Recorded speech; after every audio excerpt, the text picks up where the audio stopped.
Oh, yeah. Can you hear me? Let's do this. Oh, Mike, are you on mute? Dude, what a day. What a day.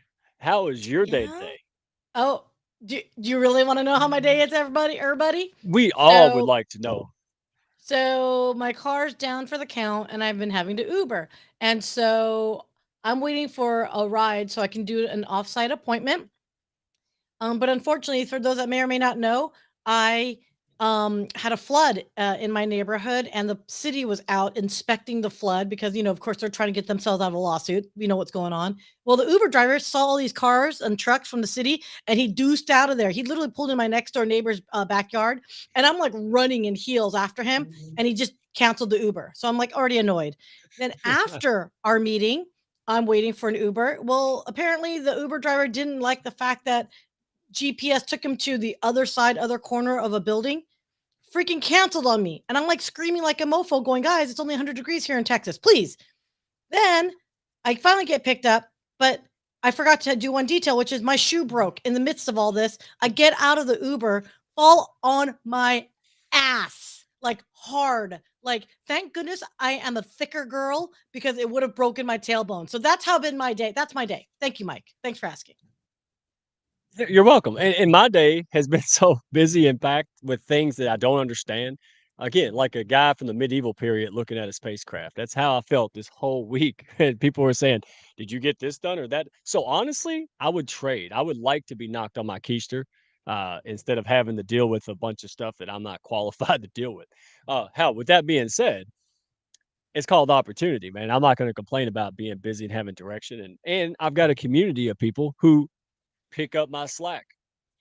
That's the huge thing, because if it was up to me, I'd be homeless or crushing tin cans, and thank goodness I have people that surround me, do business with. It's been unbelievable. So, we got a packed, happy little show today, great people. There's gonna be a lot of bland bacon and saying going on here. Man, I can't wait. Um, we're gonna call the nuances out, from our northern friends. Well, uh-oh, what is this? I Jody didn't was see my that. she was my lunch meeting, so she knew she saw my shoe falling apart, but she didn't see me fall on my you know what though. That she didn't see me on my keister. That's all I'm saying. Keister. Yeah, we're gonna bring it back. Hey, dadgummit and keister, you gotta take a sip Oh, because really? if people Yeah. stay No. sober, they won't stay. It's summertime, man. All right. Oh, yes, yes, yes. Oh wait, I had to do it, guys. Whoop, sorry everyone. Mike said, "Dadgummit, take a sip." Yeah, take a sip and roll that intro. Let's get going, man. We got us packed. I'm so excited. So All excited. right, guys, let's do it.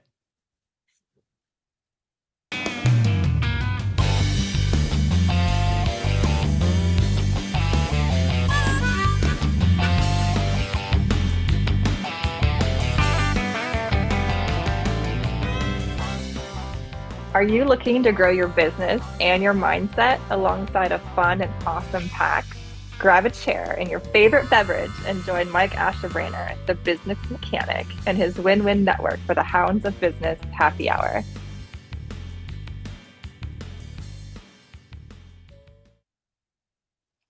All right. I was trying to see if I can get in here and play in the comments and not lose bandwidth, but probably not. No So, time for all that. righty. No time for that. Nope. No time for that. So, hey, let's go ahead and knock through announcements because these are people. This is not just announcements. This is not just stuff to that people are trying to sell that people don't want to hear about, right?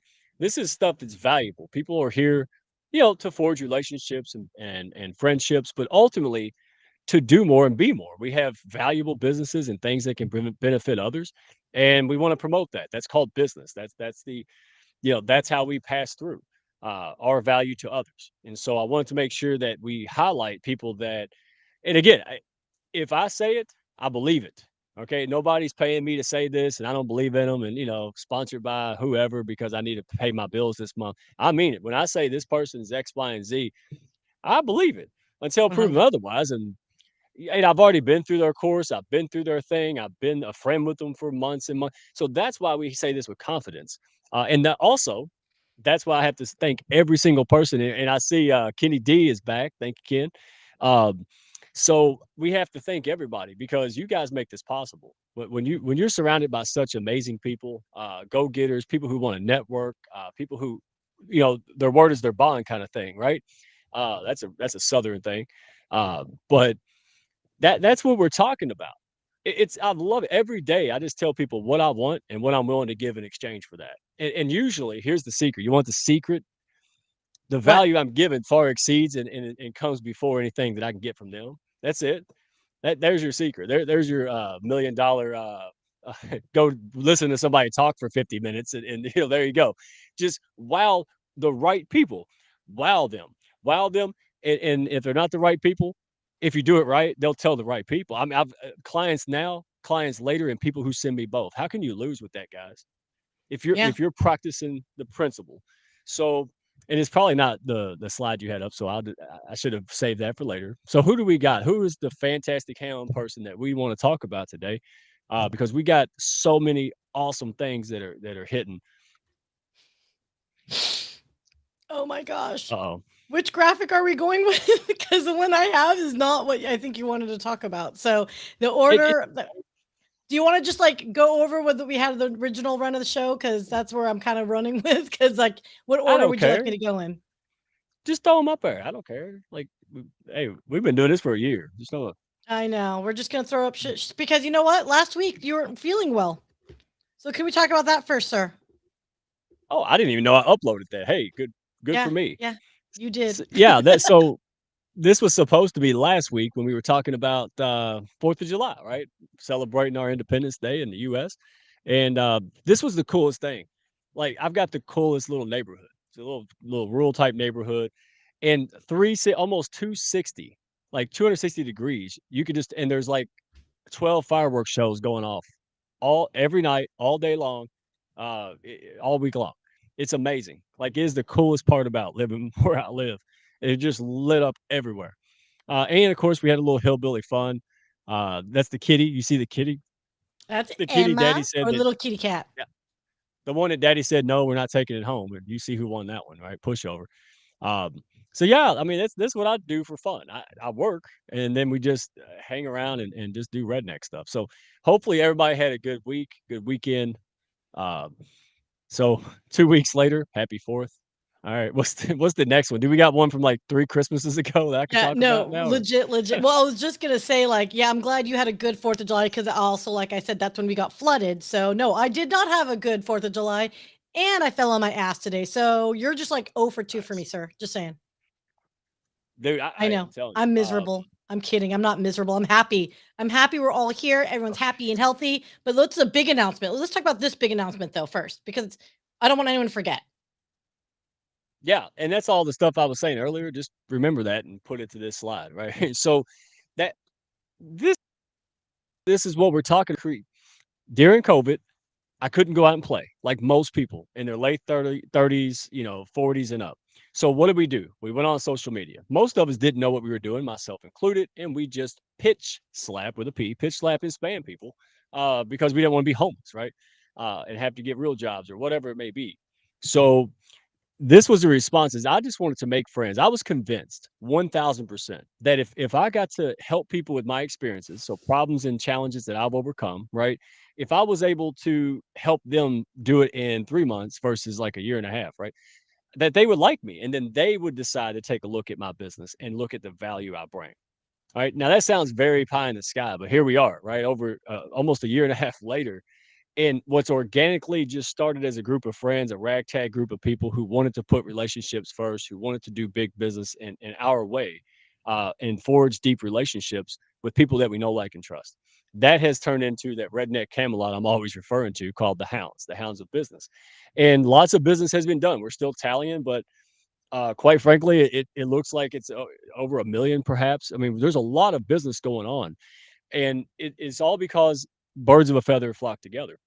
So for the very first time, we are opening this up because I just can't talk to people one on one anymore. Quite frankly, the word has gotten out. You guys have made this community amazing. So many awesome people, like our guest today. Um, we're going to have this tomorrow at 1 p.m. Eastern. If you're in the UK or you're overseas, don't be alarmed. We're going to make it available to you after the show. So go ahead and register. When you go to my profile, you'll see the event. All right. Make sure though, there's a StreamYard link in there. You got to register. Simple. I don't ask a bunch of silly questions. I'm not like that. But go in there, click on it. Uh, if you're overseas, stuff happens. We'll work it out. But this is what I want to do is all these fine folks that you see in the Hounds and the comments and all over the place on our post. I want to accelerate that. And I told them if I can find one more person like Raquel, Sia, right, all the folks here, Dean LeBay, right, if I can find more people like that, it's worth it. So we just want to do more faster. We've seen the value of this thing, and we want to just like rocket fuel, just blast this thing into it. So if you heard of the Hounds, if you want to get a community of people that vetted that are going to help you and all boats rise, positive attitudes, man, you come to the right place. So make sure you go to my profile. Basically, everybody in here has posted something about it, so just go to anybody's profile pretty much, and you can tap into that. So it won't be very long. It'll be 15, 20 minutes. We'll allow 30 because I like to talk sometimes, but we'll get you in and out. We just want to make sure that we get more people, uh, more benefit, more help. This has been an amazing community. We want to make sure it just continues. All right, so thank you all for making this amazing, and can't thank you enough. And now, and you can help me with this one. This is our good buddy, CJ, Dr. Constance Leland, who apparently gets 500 hours a day instead of 24 that I get, right? Or she may just be a master of getting stuff done effectively. That's probably it. So go ahead and scan the QR code. Her course is going to launch. What is it? August 1st. And this lady knows her stuff. I love her because I'm an overly educated redneck. I've got 2 college degrees. And when I see a professor or somebody that's in academia and a PhD or doctor and all that, and they're doing things in the real world, I get so excited. And I'm not knocking people. I'm just saying that I've never seen somebody who is was academia and doing things at the same time, like to the level this lady is. So go check her out. She does a live stream all the time. She's got great content. She's always spotlighting people. If you're wanting to learn how to become an entrepreneur or solopreneur, you're a coach, you're maybe you're leaving your career or you're starting a part-time business, a side hustle, but you're looking to transition secretly, right? This would be the course for you. Understanding all the nuances that come with business, how to file this, what's the difference between S corp and sole proprietor. LLC and all that stuff. Oh 100%. my gosh. If you're an artist or you're a life coach or you're whatever you do, maybe you're a consultant, you probably didn't go to accounting school and business, you probably didn't do all these things. So, man, tap into this. That Go check it out, scan the code. Believe me, a little bit of preparation and a little bit of knowledge can save a whole lot of headache down the road. I wish I had access to this. Go ahead. Earlier, absolutely. So, oh, and this lady, man, this lady is a trip. Yeah, everybody told me, I tell y'all all the time, right? She even put it on there, calm, anxiety and becoming calm, right? I said, "What is that, hypnosis?" I'm like, "Oh, man, Bugs Bunny popped in my head," right? I was like, "I don't wanna do this," and boy, I am so glad I'm not close-minded anymore because this stuff works. The stuff that she teaches is practical, and one of the things that she taught was the alternating nostril breathing, and it looks so ridiculous, but here's what I think. After I did it, it looks really ridiculous? Run around being grumpy all day. I'd rather do my nostril breathing and be a happy guy that people actually want to do business with. So, Stephanie, she's going to have her course first and third Tuesdays of the month. We'll put that in the comments. Somebody will put the link to her course in the comments. It's real long, but go check that out. Who doesn't have a problem with anxiety or worry? Daggum, everybody, especially if you're building a business. Whoo, don't lie. All right, that's not the place for it. So I want to make sure that everybody knows that she's got resources. She's got her content is really good. You gotta go follow this lady. Um, and she's got a book. Her book is amazing as well. Yeah, and her name is Stephanie Delfonso. Like, Didn't I say that?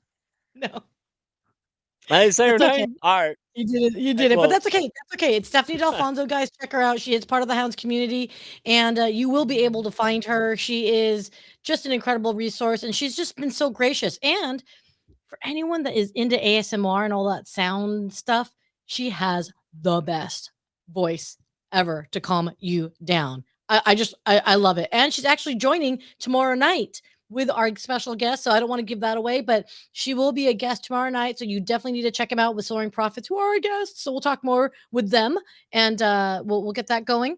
And just to move us along, Mike. So just another shout out to our girl Raquel Flores.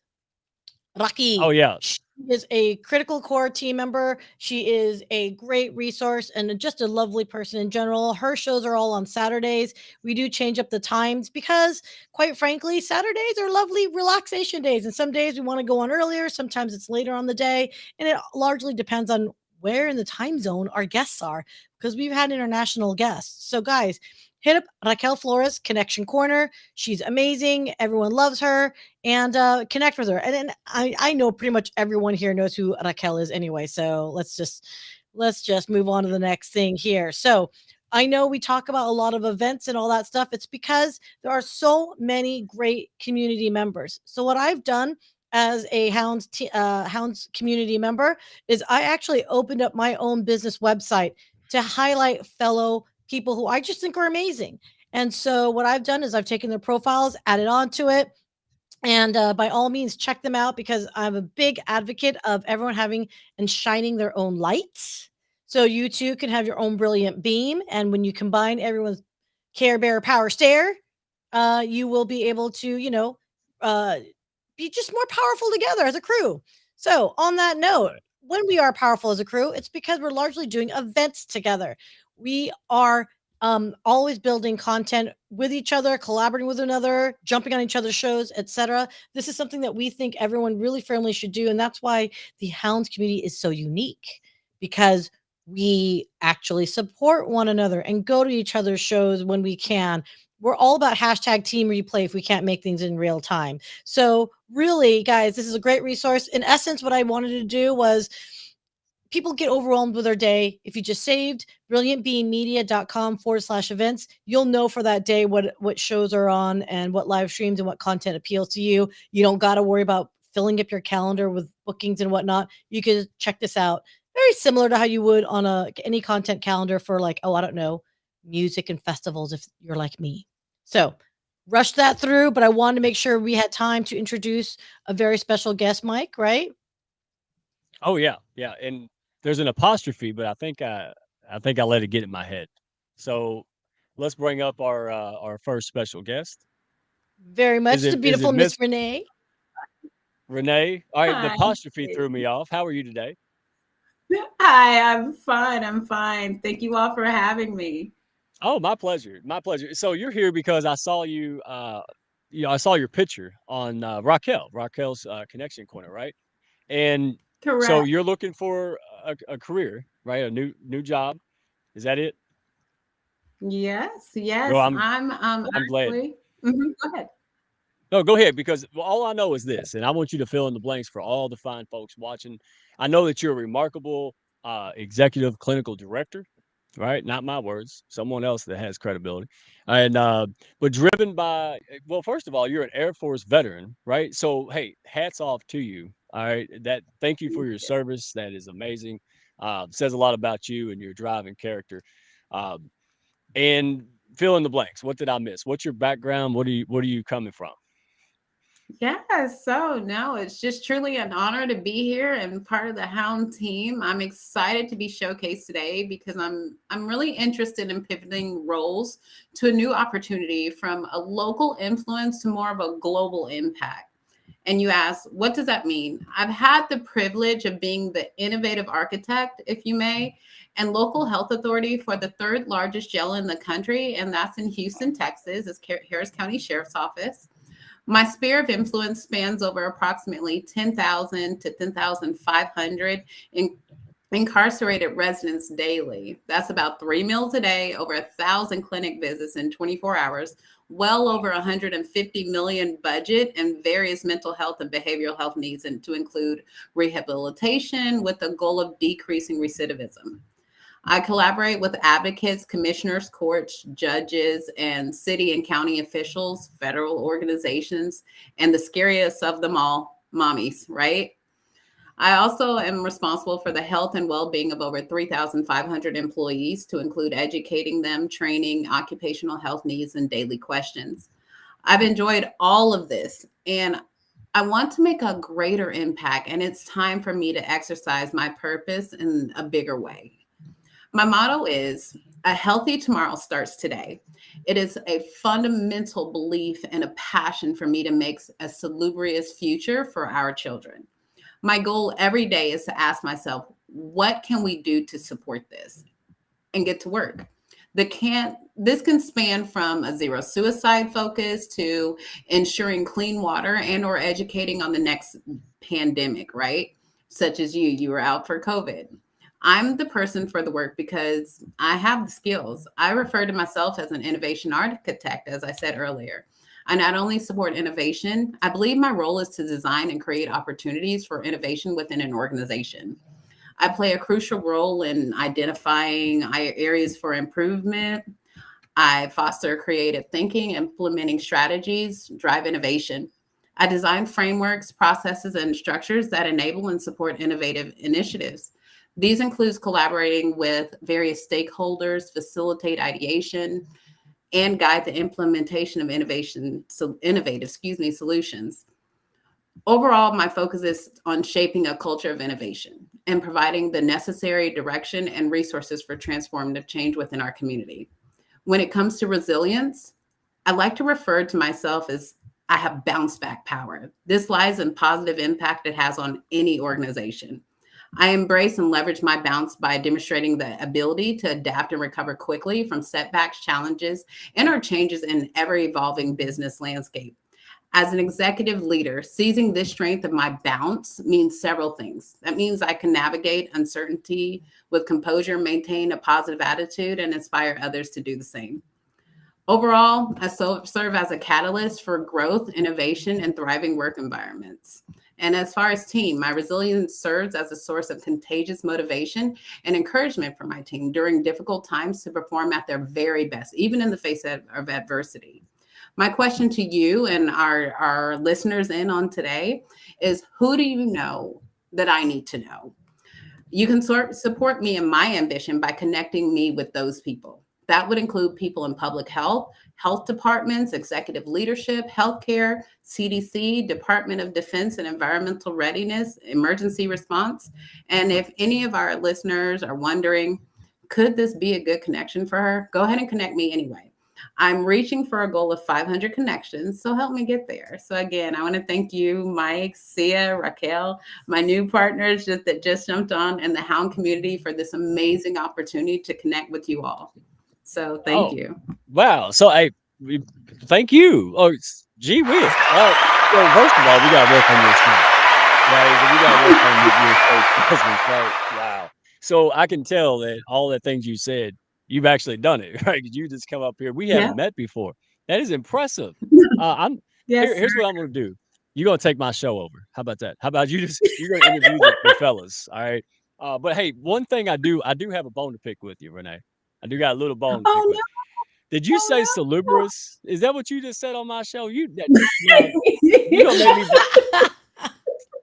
what did you say? I wrote it down. I'm salubrious. Okay, don't say that stuff around me no more because I can't Google it. I'll mess up the computer. All right, good. So tell me after the show what that means. But it sounded good. I like it. So here's what how do people find you? There's a QR code, but here's what I like. What gets you up in the morning? What drives you to do all of these massive things? Because you and Doctor Constance, man, y'all just I can tell y'all are monsters. Like I feel lazy just listening to you, and I'm work hard. So, uh, what is it that drives you? Because you love people, like you're a servant heart. I and servant leadership. You said it. That's my prophecy in life. It's servant leadership, and I just want to help people. I've seen so much change in the community and need in the community to where we just all need to band together and just pull it up. And if we don't take action, if we don't have opportunities like where you're reaching to Canada, that we're reaching to the UK, we don't have opportunities like these, we can't make an impact, a great impact. But if we can all band together, we can move forward and make a better future for all of our children. I'm Okay, laughing all right. because the So Canadians in the background are like nonstop texting, and I'm like, can you please stop? Because it's like literally going over some of my controls here. They're out of control, these Canadians. They try to set our country on fire, apparently, from their own neck of the woods. You know what yeah, I'm saying, Renee? Crazy. Right, y- right. yeah. Yeah, no, and you know, that's a good point. We shouldn't have them on because I couldn't breathe like last week because of them. So, hey, Renee, you were fun, and if you want to be a hound, I feel like Oprah, man. Everybody gets to be a, you get to be a hound, I'm you get to be already a a hound. hound. Yeah, hey, yeah, absolutely. So make sure that you hit me up after this, send me a DM, carrier pigeon. We'll get you set up, man. I love your heart. I love what you're about, and go connect.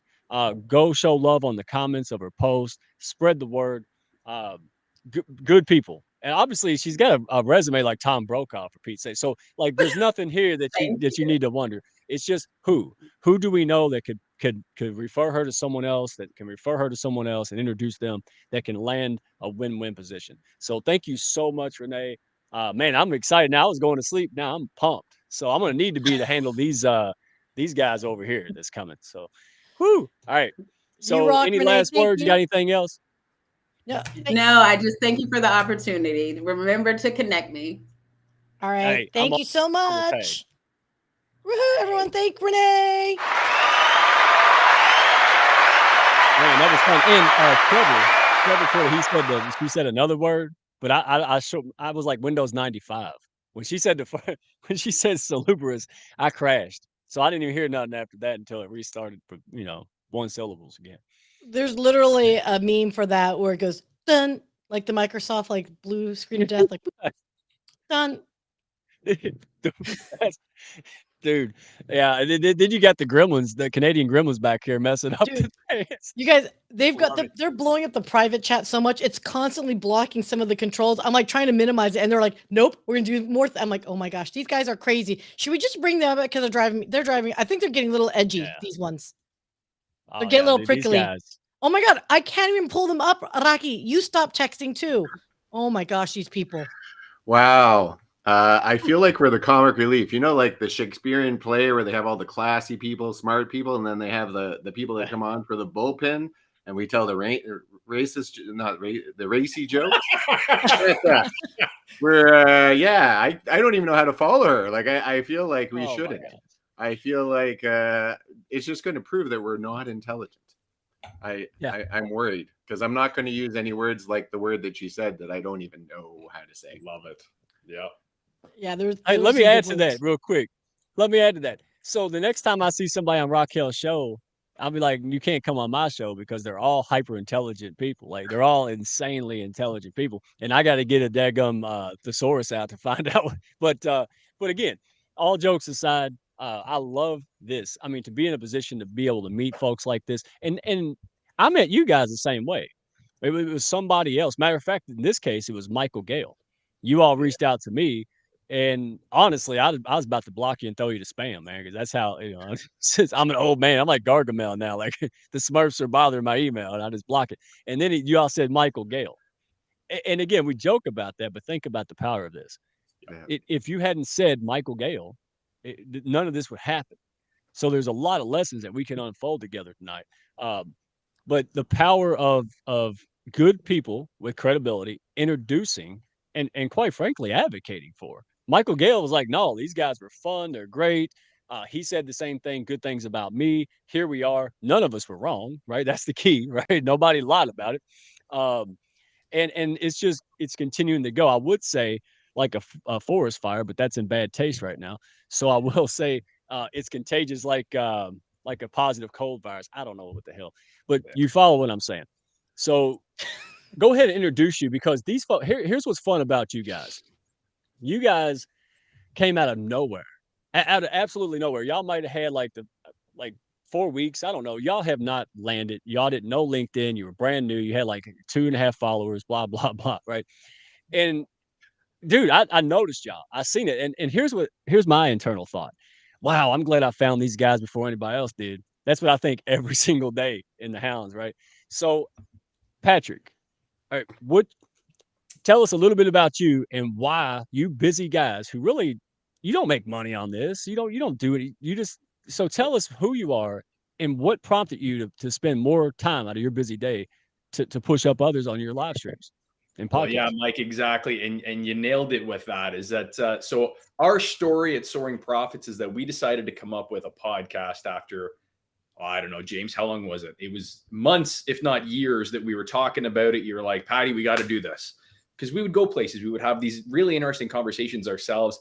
I tend to be a little bit more conservative in my political leanings. My partner in crime here, he tends to be a little bit more liberal leaning. We have those battles. And during COVID, we had these, well, the world hated everybody. If you were on the other side of the fence, you were a bad news bears type scenario. And we just had to have them. We would have these conversations, and it started us on YouTube. We were doing these little cartoon characters in the metaverse, and we thought, what are we doing?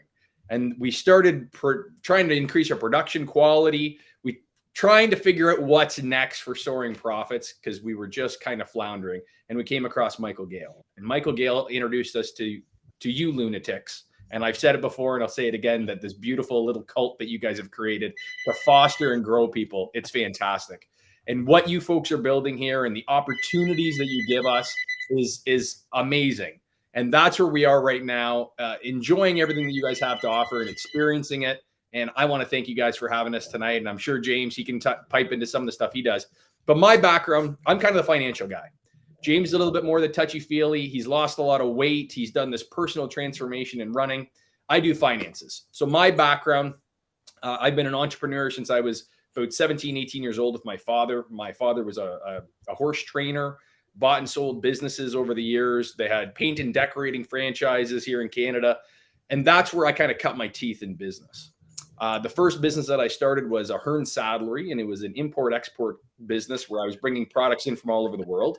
And then I was doing trade shows. So when I was in college, I'd be doing macroeconomics in business, and they'd be like, well, what are we going to examine you on? Because you're doing a trade show this week. So the first couple of years of my education, I didn't do exams. It was a really cool experience. So what Soaring Profits is now is that, and James will touch base on his piece again, like I said, but our whole process is that you've got to get your mind right. You got to get your body right, but you got to get your money right. You got to get your finances in order. So I talk a lot about what's going on in the macroeconomics of the world, what's going on in the stock market. We do a lot of stuff with trading. I have a pretty decent multifamily rental property portfolio, multiple properties that I own, as well as doing the stock market and trading. And what I'm hoping to do over the next little while here is take individuals, work with them, and show them that with a very small account size, with very small investment, if you know what you're doing, it doesn't have to be a massive endeavor to change your financial situation. And we don't have a product. We're not asking you to buy anything. There's no subscription. I don't have a book. Just tune in on Thursday nights. We talk about this stuff, and I think we're changing lives. James, maybe you can talk a little bit more about what you're doing and how you're helping people too, pal. Hey, hold on. I got to put a pause in here because right now the count is 8 boots and 2 processes. All right. So can you beat that? Can you beat that, James? We're counting on you. We're banking on you. All right. Get the timer ready and go. Yeah, I'm not sure I can top that. Pat's really all about the abouts. So I may not be able to say them so much. So yeah, Soaring Profits came from a dream I had. I always wanted to be in the theater, on TV, doing a bunch of things. And then I met Pat. And Pat and I would spend hours debating topics about politics, religion, and people started gathering around us. And they started listening, and they started getting involved, and they started getting angry. And at the end of the day, Pat and I were like, baffled why everyone was so angry about a conversation. It just shocked us. And I think because everyone started loving listening to us, I just knew there was something. I knew that we had something together. We're such a tight-knit group. Pat and I were good friends. We've been through a lot of tragedy and good times together, and we've helped each other out a lot. That I knew we had to be on a show because people would listen. I'm always been about uplifting other people. I've always been about every day, whether it's to say, hey, I really like your scarf, or wow, I can't believe how well you paint. I've always, from the time I was a small child, wanted to uplift people. And that's what Soaring Profit's about. We're all about helping getting out other people's messages. Every Thursday we have like a glorious person. We had Mike on, we had Sia, we had did we have Raquel? I don't. You're on her show. We had Raquel on her show, but she hasn't been on ours yet. And every time we do a story like Jody Lamb, there's been so many. It's all about how their journey through adversity into, you know, the beautiful butterfly that they are today. And people watching love it because, you know, they have their own personal stories. They have their own private tragedies that they may be stuck right in the middle of it just right now. And they get to see someone who, you know, maybe was in a car accident and had to recover for that and has recovered well. Or maybe they were sexually assaulted and they had to recover from that and recover from addictions. And these people are doing it. They're making a difference in the world and they're changing lives. And really, they're not getting a notoriety because they're doing it behind closed doors. And we are like, you know what? No, it's time for you to come outside and tell everyone that your message is important and that you're helping people and you're going to help other people. And I just love it. Every Thursday, I get excited about who we have. Actually, this Thursday, we have Stephanie, the wonderful hypnotist, also Delfonso, ex DJ with, you're right, melodious voice. Every time I hear her voice, it's tingly. It's like the SMR. And you know what?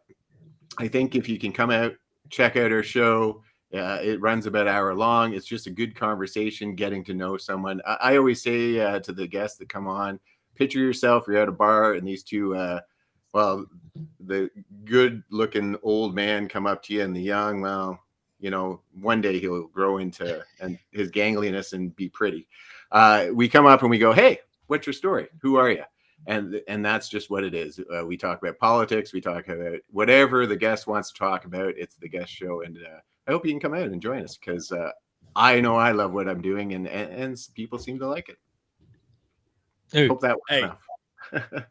All right, so yeah, hang on. Let me unpack this because this is great. Like I was worried we wouldn't have something to talk about. That was stupid, right? Oh. So first of all, we got a crown, all right, because we just had the boot off champion because it was well, how many was it? 8 boots versus 670 million boots, and so you win, James. The whole and she said, he said a boot, like, you know, dadgummit, take a sip. Now everybody's done passed out.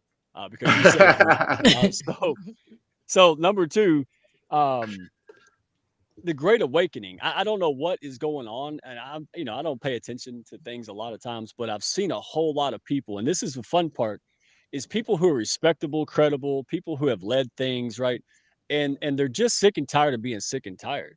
Like we're just tired of being told we can't have those hard conversations, or that you're bad if you have a tough conversation, or you know, you can't share too much about your weaknesses or your challenges because nobody's going to, you know, think you're credible in business. Man, I'm so sick of it. Now, I also don't subscribe to being a little, you know, weak and whiny and self-pity. It's not the same thing.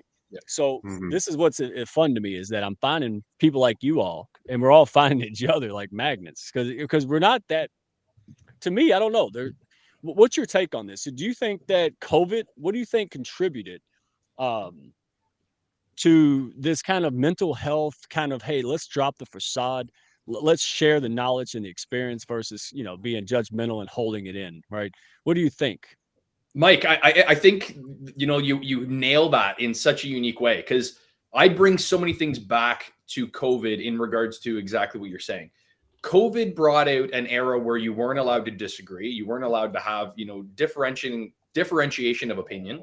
And if you did, you were either a pariah in your friend circle or your community. And that, you know, we're finding out later that maybe that wasn't the best plan for our communities, our children, our families, all of those sorts of things. But I also come back to the fact where it's like, it's still hot button topic to talk about. Like, to have this conversation right now, there's going to be people, I'm sure, that watch us that are like, oh, tread light. And that was our whole process, is that we don't want to do the light treading stuff. We want to have the hard hitting things. And if you can do that, you get to reality. The conversation is valid and you can enjoy it. Pick your big podcasters. There's this silly stuff that you waste some time with while you're sitting in the aisle somewhere, maybe, or out on a jog. And then there are those guys that you kind of turn to, like, they become thought leaders. They kind of have a message that they're driving. And I'm not saying that we're there, obviously, but if we can create an environment where people feel comfortable having real conversations and pulling back the veil a little bit of what society is telling them they're supposed to think and say, I think we're all better off for that. Dude, hey, real quick before I go over to James, that is exactly what I was thinking, man. You hit the nail on the head. It's so big, like really big podcasters, news outlets, etc.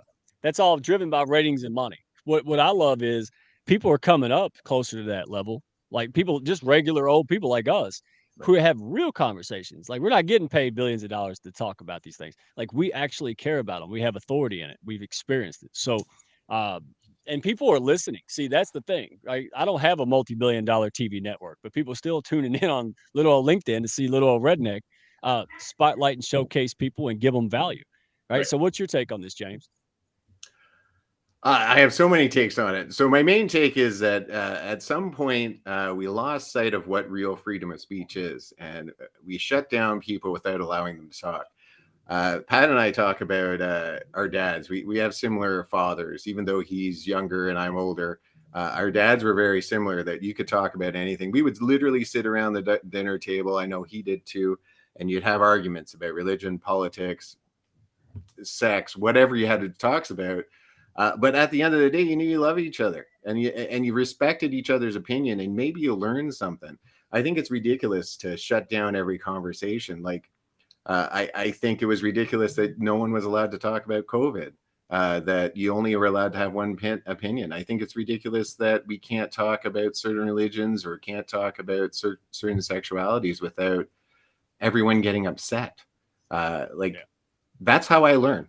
That's exactly how I learn. And that's the reason Pat and I get along so well, is we learn from each other. He and I have very, very off camera, usually heated debates where, we don't get angry with each other, but we raise our voice and we try to drive our point home. And at the end of the day, both of us come out stronger because both of us have slightly variant opinions, because mine's right and his is wrong. And slowly he comes towards my opinion and he learns. And you mentioned something about the mental health stuff, that, like, you don't want to be a little, weak, seen as weak. What Pat and I call it is victimhood. I think if you go as far as victimhood is woe is me, this has happened to me, and that's all you do, that's not okay. But I'm a firm supporter of, like, I see a counselor. I've suffered from mental health. I suffered from overweight. I don't see that as weakness, because I'm working daily to overcome it. I'm working daily. I'm talking about it. I'm sharing those stories, and I'm trying to raise other people up with those stories. Don't be afraid to talk about it. What you need to be afraid of is not acting on it. If you're just saying, you know what, I suffer from mental health, and so I can't do anything, that's a victim. But if you're saying, I suffer from mental health, but I'm working on a plan to make it better, and I do that every day. And I think that's the important distinction there. Right. Yeah, no. And I think I can't remember I heard this. Do you want to get well? Like, that's the first question. If I was a doctor, that's what I would ask, because I know people that they need to get well. The doctor's trying to tell them how to get well, or the counselor or a therapist, they don't really want to get well. Like, and that's what I'm thinking is the calling card. We're not judging, but we're saying, hey, if I can do it and I can open up about this, you can too, because it was I'll be honest, man, the shame and thinking I was the only one that had these kind of issues or depression, or I was weak or defective. And, then I meet a real man that says, hey, no, I am too. Like, I met a cage fighter. It's like, I struggle with depression. I'm like, well, now I don't feel like he's not a sissy. And, he'll knock me out, right, if I say it. So I think the stigma is starting to drop. And back in the fire department days, like, you can see this really start to take over, man. Like, firemen, that, we're not sissies, but boy, we would not we would not talk about this stuff. I mean, we wouldn't even talk about it halfway to each other. And that's why you got a lot of alcoholism and things like that running through the, the fire service stuff. And I'm just excited. I'm excited to see people. Sia, you're just not a pretty face. What do you think about some of this? That and the polarizing part. That's what woke me up, because I've always been kind of surprisingly right in my own beliefs, kind of a little more conservative on a lot of things. But when COVID erupted and all the chaos, I found myself in that 80% of the middle. I was really upset with anybody who was on the dead ends of the polarization. It really upset me, because in that there's a lot of rationale and logic that just went out the damn window. You know what I mean? Like it was all or nothing. And I'm thinking, what is going on here? And oh, by the way, in Canada, y'all really, because I turned the TV on and I saw y'all, I was like, wow, y'all, woo, that is worse than over here. Right. But one of the things I noticed, I want your input. When I turned the video on, I saw all these rioting and all this stuff going on. When I turned the TV off and I walked around my neighborhood and I walked around the city and met people, it's not what they showed us on the news, right? Like, and that's when I realized, like, oh wow, both sides of the far extremes are really kind of like in the middle where 95% of the regular folks live. It was, we had trouble, but it wasn't like we were seeing, right? How was your experience there in that? Are you talking to me? Are you I talking don't to see anyone all else. that We ramble. should be talking you to you. looking at me? You're looking at you. Look, okay, so here's I tend to be the less emotional one of our group. If anyone wants to understand how the Hounds, I'm extroverted, but I'm probably the most emotionally reserved of the group. I would like to say, I think it's a fair assessment.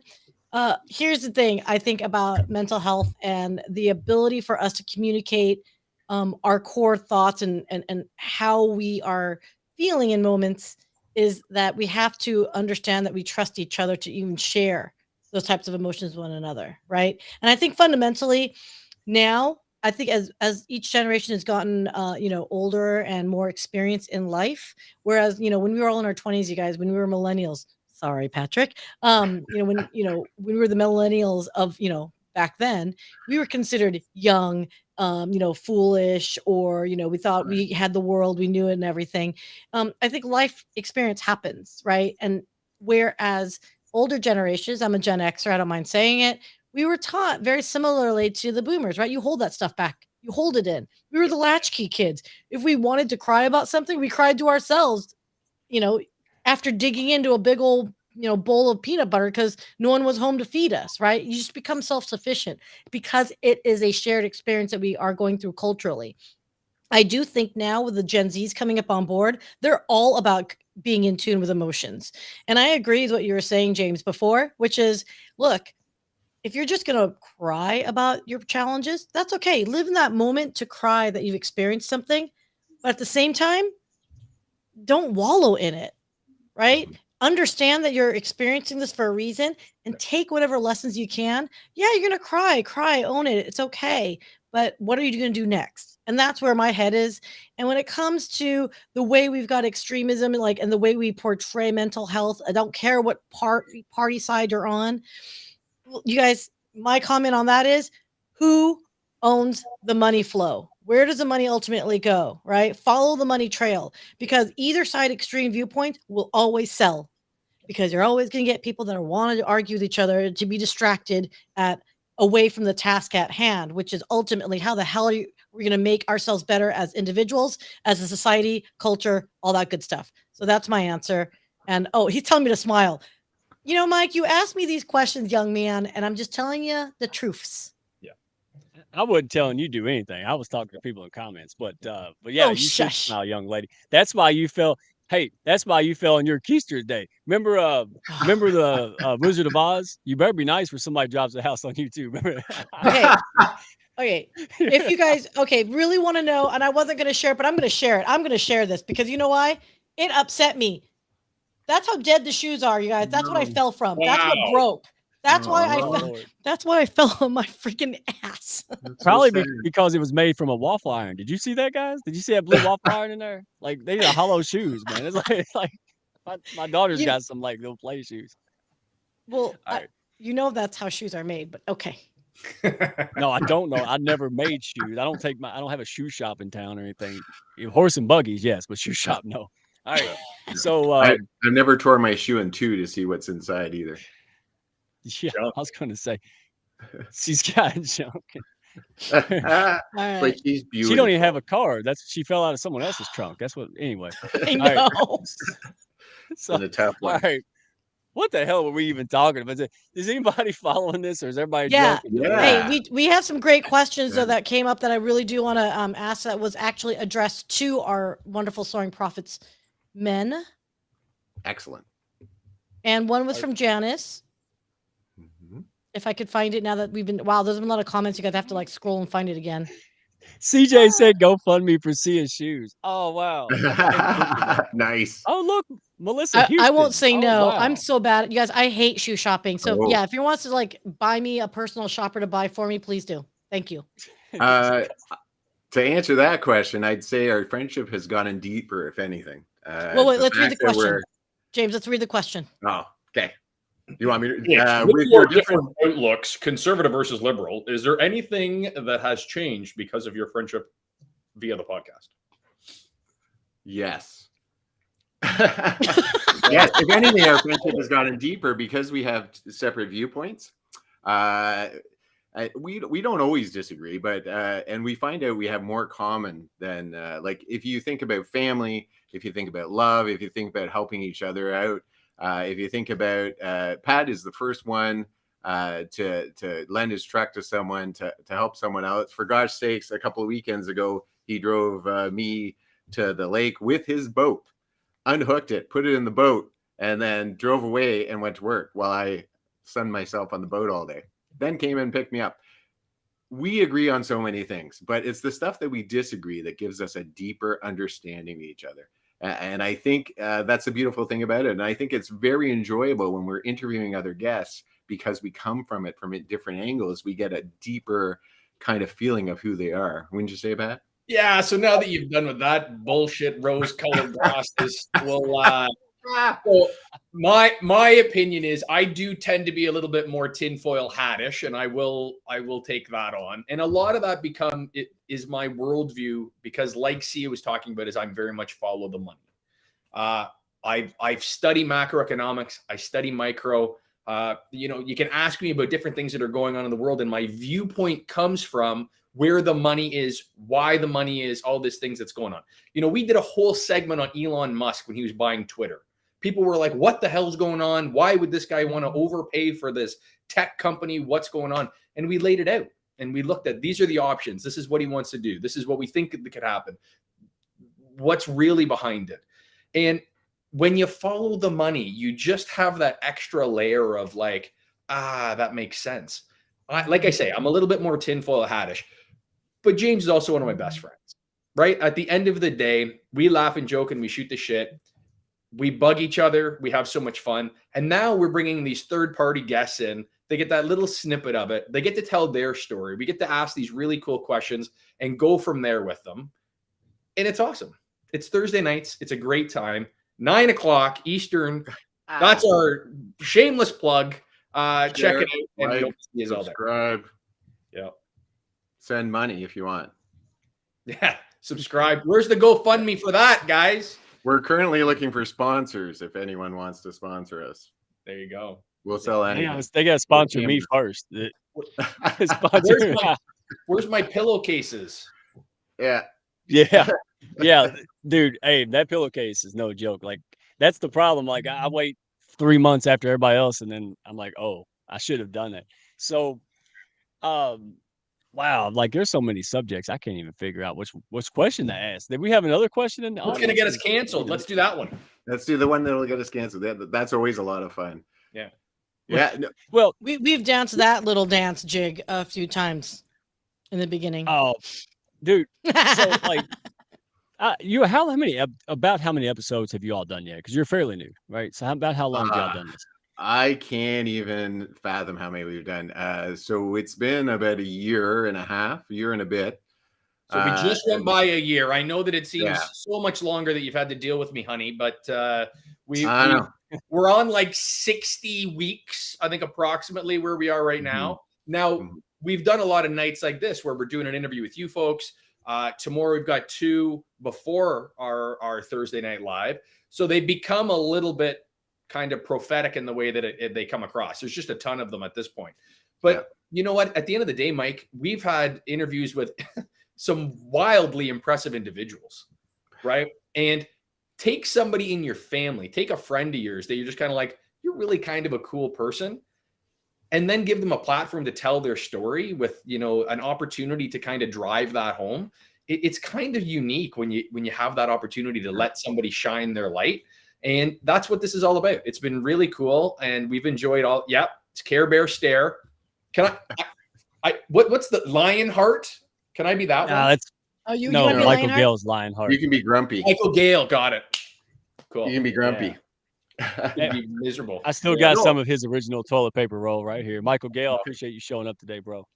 What I think is most amazing about this stuff is that, you know, that's exactly our path. We linked with Michael Gale, who led us to you, Mike, who led us to Sia, that just blew up into 100 different people. So when we first started, I looked around me and went, well, I got a buddy who knows Reiki. I'll put him on. I have a friend who wrote a book. We'll put her on. And that's how we started. And then we started asking them to give us, you know, who do you know that's interesting? And we had just this amazing publisher called Lisa Browning, and it exploded on us. And it's these connections, these people that we find that are lifting, like literally lifting themselves up and lifting other people up. And we surround ourselves with those, like Sia always says, all ships ride with the tide. And that's what's happening with us. Like, I get a couple emails a day that, you know, you have to interview this person. And every time I'm like, I can't wait to interview that person. Yeah. It's so exciting for me.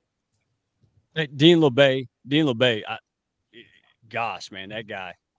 If he hadn't already been on your show, yeah, that'd be all these folks would be good. But Dean said, hey, does the word prophet, does it have a spiritual relationship or meaning? Yeah. So for me, again, we're both spiritual people. We're both Christians. But at the end of the day, the prophet in Soaring Prophets comes from kind of the soaring prophets of PROF, prophets as in business profits. But there's also the prophetic nature of what we're doing, going out and spreading some words, spreading some very interesting stories and tales. As much as I live, you know, my life, I believe in God. I very much live that life myself. That's not my job to go out and evangelize. And that's something that we had chatted about, is how far do you take that? And my job is that if I can bring people into an interesting dialogue and conversation, hopefully my spirituality can maybe shine through that. That's where it ends. But that's where the prophets aspect side of it comes, is that prophetic nature of what we're doing in spreading that message. Yeah, we had several names. We went through a bunch of them. In fact, we branded. We came out with a totally different brand, and then we switched to Soaring Prophet. We were really looking for a word that met my motivational side and his money side, and Prophet just came to us, and it was beautiful. But as for the spiritual stuff, yeah, we're both very spiritual. We both go to church. We both believe in, you know, raising each other up. But no, we're not evangelists. We're not trying to push a message. But if you want to ask us questions about it, or someone comes on and wants to talk about it, we love to talk about it. I do have a few videos so after I go to church, sometimes I get inspired by the liturgy, and I will say a message in my car. We do little card remotes sometimes just on our YouTube channel. So there is that, but mostly it's mostly about people raising other people up and their stories, and very little to do with religion. Yeah, and that's evident when you watch the show. And this is what I kind of see another, again, maybe great resurgence in, is just because I believe a certain way, or I have certain faith, or I, you know, whatever, why does that automatically make me an enemy of other people? Right? Like, and then I've never, for example, and I want y'all's input. I like Sia's input on this too. So when I ran the nonprofit, we were literally in the back. So most of it was originally started by churches, right? So the churches want to help people with food and financial assistance. So when I took it over, we're literally behind the mosque, pay $1 a year of rent behind the mosque. So, you know, look, I pulled all these different people, religions, everybody together, and boy, you thought I'd done some bad business. Yeah. But here's the thing: what was our mission? It was to help people. It was a humanitarian thing, right? And if you didn't like people in the mosque, you're in the wrong place. You should go down the street or something, right? So like that kind of stuff, I never understood it, and I've seen other people do it. Like we're Mm. human beings, man. We all have issues, and honestly, if you want to show a good example of what you believe spiritually, live it. So Yeah. stop talking about it and actually show people what it is. And I think Mm. that's the problem. So what is your experience with that? Like, did y'all ever have issue with people going, I don't want to hang around you because you are spiritual or that? Or does it Well, so really make just a better discussion? yeah, Every once in a while, we'd have a debate in a bar. We'd talk about religion. We were talking about a Catholic school once, and that got pretty heated, and people got very angry with us because they felt that Catholic schools had no place in the system. But on the show, no, not really. It's mainly off the show. But I've always been a firm believer of, I think if your religion spreads love and happiness and joy and you're helping other people, then go do it. It doesn't matter. I had a priest once tell me when I was in high school, and I've always kind of seen religion that way. He said, if you look at a painting, say a Picasso, and there's like 50 of you in the room, and you write down what you get from that painting, all 50 of you will have a different story. It's not a different painting. It's one painting. Right. You just have a different story. And as long as your story is good and happy, I'm all for it. Sign me up. I just believe in one way. Your way is not wrong. Yeah. Not as far as I'm concerned, anyway. And I love you. I love you all. Yeah, no, exactly. For myself, my last name is pretty Irish, and my people back in the homeland, we fought some pretty good battles over the last 100 years with the Catholic Protestant thing. And in today's world, that's like Israeli Palestinian type stuff. Like they're bombing and shooting and killing on a daily, and that's not that long ago. Like we're talking the late 90s when they finally signed these treaties to stop killing each other in the name of religion. So for myself and for my family, my heritage, it's important to be able to reach across the aisle and have those conversations. And I have absolutely had people in my life that have looked at me and went, "Oh, you're that. You shouldn't be that. That's a problem. There's something wrong there." And it's wild, that discrimination. And again, I'm a white male in Canada, like as discriminated as you can be against, but it is, and it's kind of an odd feeling that in the late 20s, 2000s, where we are now, to have that as like a realistic thing. And I think we can all just kind of do better if we just kind of have that idea of reaching across the aisle and having a conversation. Yeah, I mean, because regardless whether it's religion, you're either unifying or you're not. I mean, what's the motivation behind this, right? Like, I don't know. I've never. All right, I'm gonna be careful because I don't. But Do it. Do it. Just kidding. Don't do it. no. I've never made money like running around and trying to convert people to my way of seeing religion or spirituality. I've never. But if it's helpful or useful, I will talk about it, right? Like it's just like anything else. Where I was talking to somebody today, I was like, "Look, I've struggled with these issues. I've struggled with certain things. I don't run around and talk about it every day, but if it comes up, I'm not going to hide it, 100%. right? Because that is a useful, selfless, intentional. Hey, you're not alone, man. There's nothing wrong with you. Look, let me help you. I'm a few steps ahead of you, right? So on that premise, because I like what you said about the Picasso, I want to hit on this a little bit. I want the audience and the people in the comments to chime. Even if we did see it all the same, let's say we saw the Picasso all the same, then we're all in different like maturity levels, right? Or different timings, right? And that's another thing. So even if it was the same, you're still going to see it different, right? There's babies, there's mature people, and so like, let me put it this way: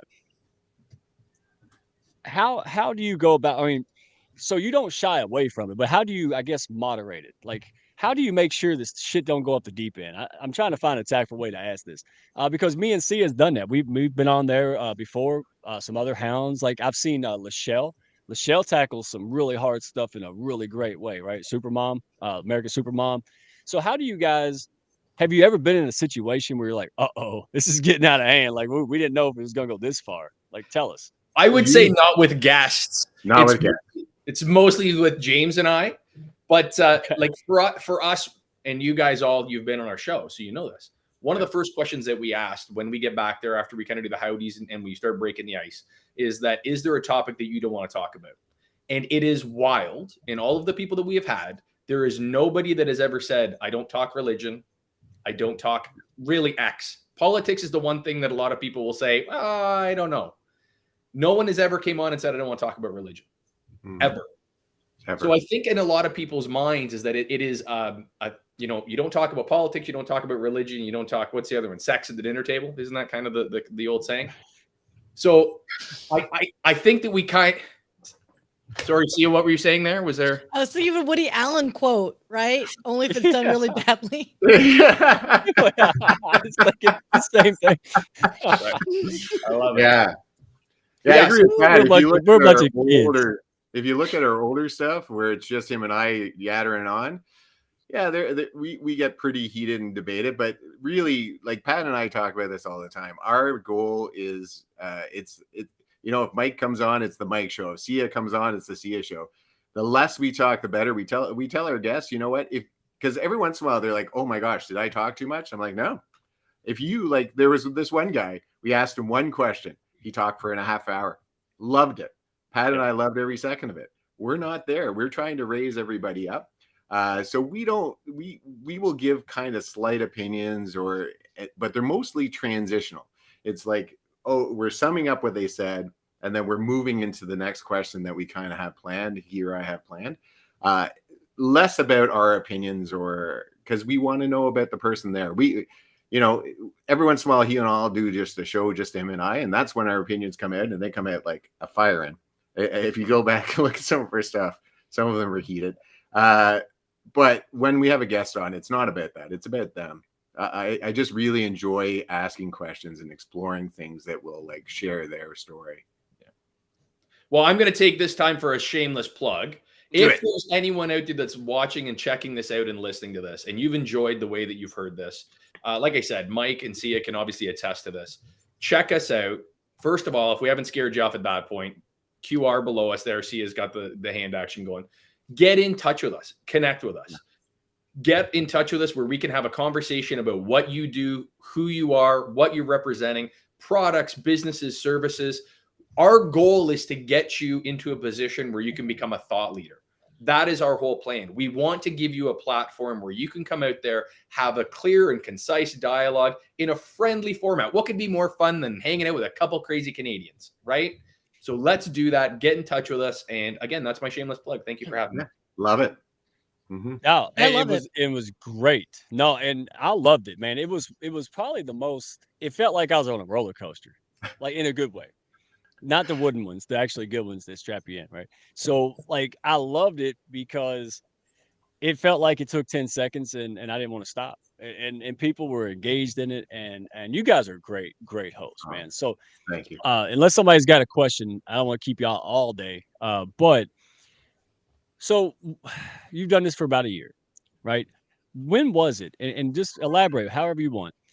What was the most inspiring? Like, you know how like we did this show, it was kind of okay, and then all of a sudden it was like, holy cow, man, this is so. What was that holy cow moment? Like, oh yeah, we're gonna keep doing this even when it sucks and I'm tired and it's not convenient. Like, this is where we should be. This is the impact we have. Who wants to tackle that? I'd say we've had a few. For me, it was Bob McCabe. He is a recovering alcoholic. He was as a young man, a very young man, he was abused by a priest very significantly. And not only did he recover from that, he also recovered from being an alcoholic. And like he noticed other men suffering because men don't talk. And so he started this online group that's called Speaking Recovery Initiative. I always get that wrong. And it was all about lifting other men up. And he just keeps on working. In fact, we had a business meeting. The three of us, we were doing some videotaping, and he was just about to sit down to a meal, and he got a phone call from one of his guys, and he said, "I'm really sorry, I got to go. There's a man in trouble," and he left. And that's just who he is. He's always been that way, and that is inspiring to me. Is those kind of stories of how they have created. They've gone through so much darkness, and out of that darkness, they created something that's going to just help others to also get through that darkness. It's like they drew a map. They're an architect. They're an explorer, and they've gone through it, and now they're reaching back into the darkness and saying, come on with me. I know the way, and I'm going to show you the way, and we're going to do it together. And that probably was the most inspirational. But there's been so many, I can't even count them.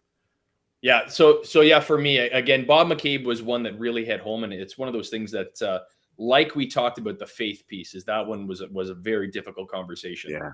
Because I've had conversations with people in my family about, the church, and whether you're a Boy Scout leader, whether you're a hockey coach, football coach, when you're a person in that authority and you take advantage of that, that's a problem. But when you're a religious leader and that happens, that hits differently. And the way that I had it explained to me to Bob is that God was violated for him. And that, man, like, that is powerful, powerful, powerful stuff.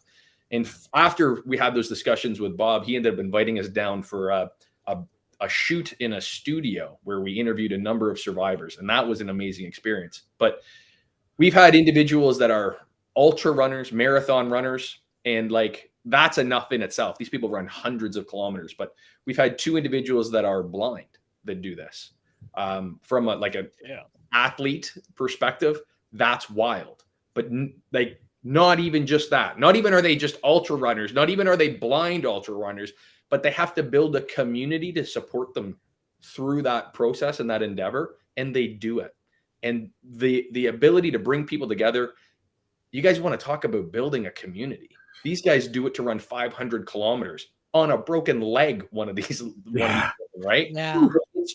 These people, the stories that we get and have with our individuals are amazing. So, like, Lisa Browning is probably one of the ones that was really influential for me because of all the stories that she brought with her. And Lisa Browning is a book publisher out of the Guelph area, just west of Toronto here in Canada. And this is a woman that has literally touched hundreds of people's lives. All of their stories have kind of ran through her. And she's been amazing for what we've built and what we're continuing to build, the people that she's brought on, the ability for her to be able to take someone's like worst day, right? Their worst day, the experience, whatever had happened, whether it be death, trauma, just wild adversity. And she just listens, lets you tell your story, and then is like, we can build something out of this, like this beautiful package that you'll have for forever. And if you sell and it becomes a bestseller, maybe you retire off it, right? But it's really amazing when you see what these people are doing, and they're in your backyards. Like, these people are in your backyards. You just have to wake up and look for them. They're there. They're everywhere. And that's what we're doing, is we're showcasing them. I think that was one of the things when, before you guys joined the Hounds, I remember telling Mike afterwards, I'm like, oh my God, I'm obsessed with these guys. And it was a little odd. No joke, you guys. A couple people are like, you're supposed to be happily in a relationship. You're a little obsessed with them. And I was like, with good reason. Absolutely good reason. And I love the fact that you guys are sharing stories of people that maybe aren't listened to, right? They don't have enough big enough profile, or they don't want to play the social media game to be visible, to go viral, to do that. So what you guys are doing is beyond amazing to me, and I have nothing but absolute profound respect for. I mean, you guys are such badass that I have another deep question to ask you. Now, are you guys okay for this? Yeah, absolutely. All right, are we ready for this? Because maybe because this might set off, I think, a debate. And I just want to be, before we get canceled, I just want we you are to shy. Full disclosure, this came from Japan. Ooh. Oh. So that'd be an individual named Mark Reed. This is a very, very deep question. This is a very controversial question. What's the deal with poutine? It's a delicious treat that everyone has to try at some point in their life. It's potatoes and gravy and cheese curds, and sometimes you put smoked meat on it. If you go to Quebec, that's probably the best place to get poutine. You get all kinds of assortments of poutine. I know Pat's not a big fan, but it's deliciousness. And also it may cause cardiac arrest right away. It's a thing. I'm just saying. So poutine, I'm trying to think what would be an equivalent in the States, right? There's just something uniquely Canadian about poutine, and we've been branded that way. Like we create hockey players in poutine. That is what we have to offer the world. And So bland bacon. what's wrong with bacon? What's wrong with our bacon? Bacon's It's amazing. Canadian bacon. It's just saltless bacon. Go ahead. Sorry. But like we call that pea meal. Do you guys Pea meal call that bacon's pea meal? amazing. Wait, what? Pea meal We bacon. have like Canadian bacon. Yeah. Like when I go down to the States and I order a Canadian bacon, it's like a sandwich or whatever. It's what we call pea meal bacon, and it is like cornmeal bacon. Have you guys ever had that? No. How do you spell that? P-E. P-E-A. No, it's P-E-M-E-A-L. P-E-M-E-A-L. Yeah, it's like ham, I guess, would be it's like someone's taken a ham and put cornmeal and salt, like salt, so much salt on it. And then they cut it into these thick slices, and you fry it up like you would bacon with your eggs, and you put it on sandwiches, and it is probably the most That delicious is heaven. It That is is heaven. fantastic. It goes bacon. on burgers. It Yeah. goes on Penile. burgers. Penile bacon. Yeah. Now. I'm not the only person. That's all I'm asking, peoples. That's all I'm asking. And you guys just keep going with it. So for the poutine stuff, we've actually had franchises, whole organizations and companies that have developed around the Canadiana of poutine. And these are they're popping up like McDonald's is everywhere. Yeah, Now, there's one downtown here that's is it weird for you guys to put gravy on fries? Yes. Really? Okay. Oh. It depends on like how drunk we are in the South, I guess. I mean, but That is kind of it's not poutine. something we brag Poutine about. is like that 3 o'clock in the morning, nothing's open. I'm gonna go grab fries and grease. Mm-hmm. I mean, it's good. Actually, out here, we eat Long Johns when we want to do something bad out here. It's like it's like fried mashed potatoes and gravy, right? And then with the cheese curds on top of it, right? It's delicious. I'm actually like my mouth is watering. It is delicious. Cheese is all melty, and it's squeaky cheese because it's that cheese curd.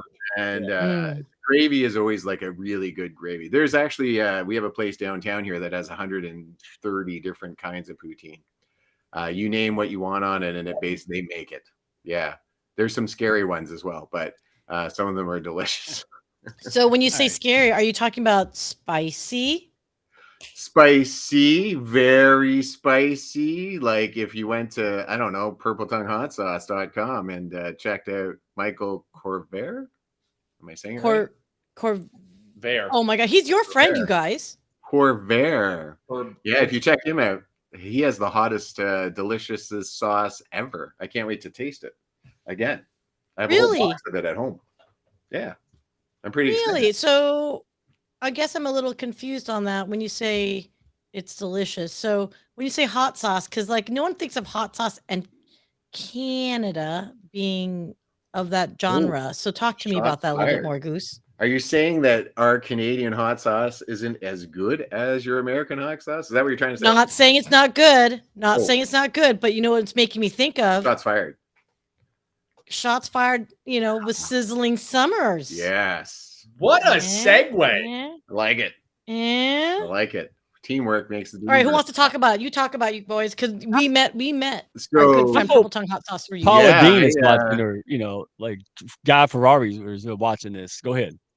So we met Michael Corvair through another friend. I met him. I was at Beer and Taco Night, and he was there. And I went up and I started talking to him, and he was just like, he was full of personality. He knew a lot about sauce. It wasn't just that he was selling sauce. He actually created it in his laboratory, which is in his house. And so we hit it off, and I just had to have him on our show. So he came on our show, and this man had a great bingo business before COVID. And that was taken away from him by COVID and, all the decisions that were made. And instead of giving up, like we talk about victimhood, which he could have, he built a monstrous hot sauce company out of nowhere called Purple Tongue Hot Sauce. And he is just a wonderful man. So we were doing this podcast, and just before that, we had met Sia and Raquel, and they were watching the show, and in the comments in the background, they were talking about doing a contest of some kind. So we decided to get in on it.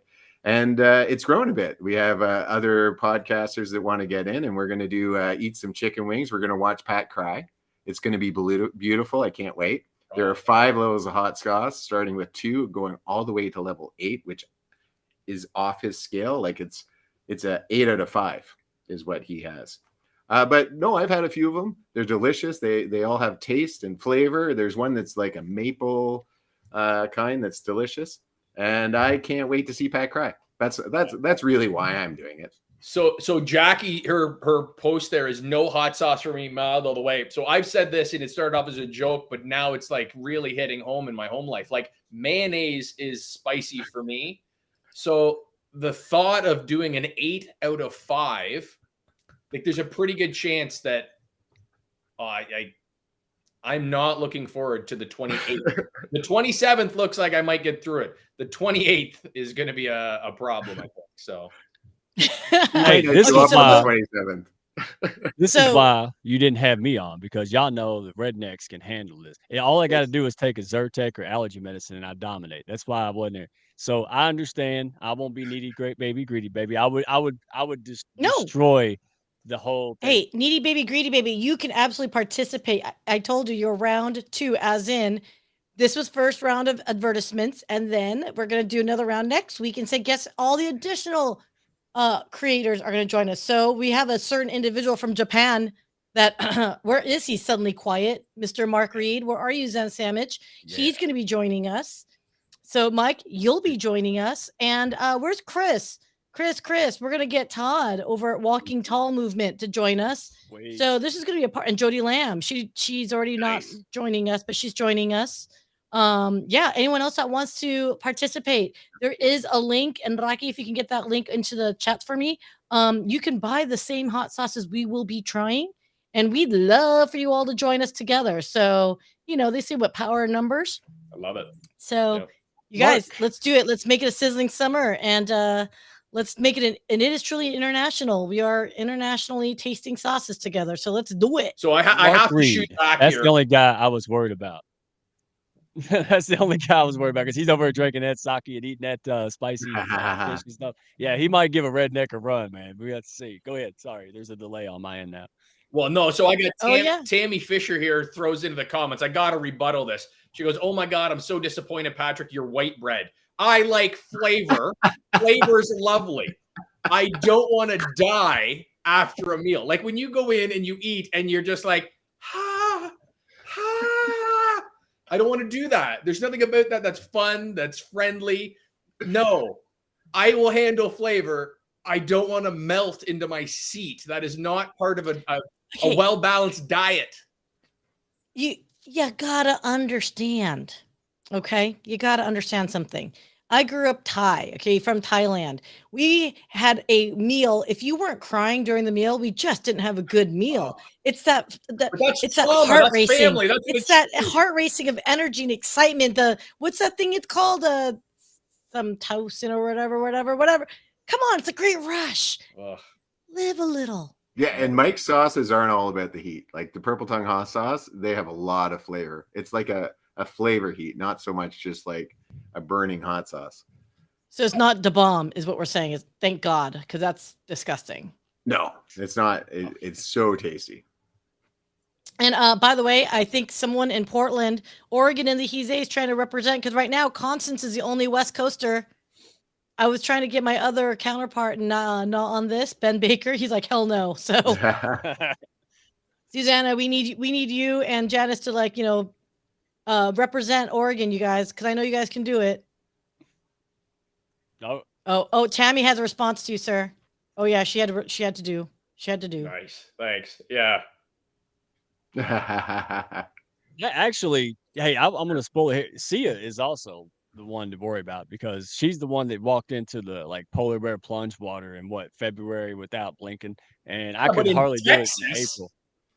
So yeah, when it comes to mind over matter and falling out of Ubers, she is the queen of that shit. So bravo, lady. Oh yeah, it was like, I think it was what, 45 degrees, Rocky. I think, can you tell me? Yeah, I think it was 45 degrees in the water. And yeah, we did it. Ooh, it felt good. I liked it. It's awesome. Oh, dude. That's what our lakes are sitting at now. Yeah.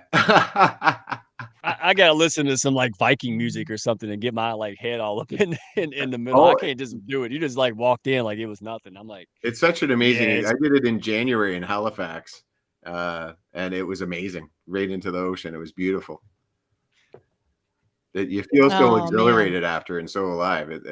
You know what? These experiences that push your like just on the weekend there, I jumped off a crane to do a bungee jump into the water. It was beautiful. Anytime you do an experience that pushes you, it just Let's makes you talk about that stronger. jumping off a plane, James. Not a plane. I haven't jumped I'm off a sorry, plane yet, but someday. Crane. but the bungee, Yeah. bungee. I sorry. Well, how long was your bungee jump for? I have no idea how high it was. A couple 100 feet, I would guess. I'm not sure. What would you say, Pat? Oh, it looked like a good, Yeah, and I'm gonna say meter, so like we'll convert this to yards.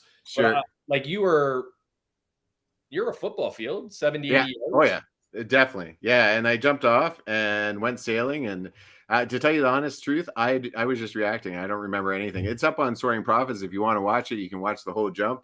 I do swear in it. It's the first thing I do when my brain realizes that I have left a platform that is perfectly safe, as Pat always says. I do remember, like, if I don't jump now, I'm never going to jump. So I did right away jump. But that's the only moment I remember really is that moment of my toes are over the edge. I'm looking down and it was far. And then I Yeah. jumped and then everything else was reaction. I went, so my head went in the water first and all the way down to my waist. And then I popped up way up into the air, about halfway up into the air, still screaming. And you know what? It was very expensive, but it was something that I love doing. I do with my best friend, Mike. And next, we're going to jump out of a plane. So stay tuned. It's going to happen within a year or two. So I have to ask because I saw that video and I thought it was cute because they cut it short. You go and jump, and I could tell it was you. It was really funny because I'm like, that is him. That really is him. But you jump, and then I hear this, and then your friends all chuckled. Yes. They had zero empathy for you. They were totally like, so just want you to know you have great friends. So two of them were my children. Two of them were god kids, and then my best friend, Wendy. Yeah. So Okay. I think they were laughing because I was swearing, like and it echoes off the canyon that we were in. So it was probably very funny that I was, screaming the F word as I was falling, plummeting to my not death. Well, but okay, so about that though, you hit water.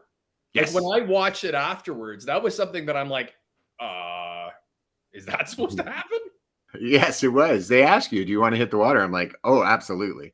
I was not anticipating like my nose being a scoop as you come straight back out and filling completely with water. So that was not fun. But I'm all about motivation, pushing myself. Every year I try to do a little bit more. I got my first marathon coming up in October. I'm always looking for the next step. I don't ever want to settle ever again. I was a big fat man up until 2016, lazy as lazy can be. Computer games, drinking, eating bad. And now I'm fit and now I can do things and I'm going to take on the world. I'm going to do whatever, every time someone comes up to me and goes, hey, you want to do this? You want to jump off a crane? Let's do it. I'm in. Sign me up. Let's go. You want to run a marathon? I love that. Absolutely. Let's do it. So if you guys have any suggestions, I'm in. Well, how about, okay, real quick on this, speaking of suggestions, what about the spicy maple syrup? Have you had that yet? I have not tried the spicy maple syrup, but I hear it's really I'd good. like to. I can't wait to try it. Maple syrup is one of my favorite things. So Larry, the Purple Tongue Hot Sauce is a company that was one of our guests actually on the podcast. And that's kind of what we do. Again, is we give people this platform and then, we meet up with Sia and Mike and they decide to, hey, how can we work like this, right? There you go. Sia's got hers there. But yeah, so for us, we are just in the beginning processes of trying all these products and going from there. But this is just a company that we've chatted with, had a conversation with, and that's our goal. We want to shine some light on what this guy's doing. His amazing COVID story, like his story. Go back and watch his interview. This is a guy who literally had a beautiful family business that I had for years. The government in Canada, and for you, those of you, I know you guys all went through COVID down in the States, and whatever your COVID views were, we were hammered. In Canada, everything shut down. It was wild. It was very different. And it was very much government controlled. You have to do this or you're in trouble. So in the gambling world, you had a bar, you had, you know, an entertainment business, you had gambling revenues, where in Canada, that's all controlled by the government.